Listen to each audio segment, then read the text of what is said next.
Τις προηγούμενες μέρες είδα μία κίνηση στον τραπεζικό μου λογαριασμό από συναλλαγή την οποία δεν έκανα εγώ.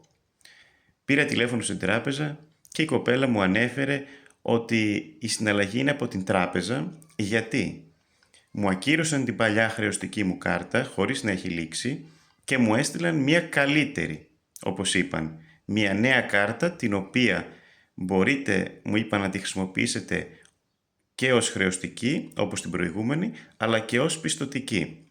Δηλαδή αυτοί οι άνθρωποι έκαναν μία πώληση με το έτσι θέλω.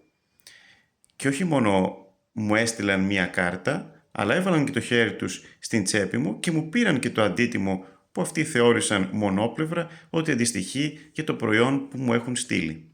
Έχετε ξαναδεί εσείς να σας στέλνει μία εταιρεία ένα προϊόν και να σας παίρνει αυτόματα και τα χρήματα χωρίς εσείς να δώσετε την συγκατάθεσή σας, χωρίς εσείς να επιλέξετε να κάνετε αυτή την αγορά?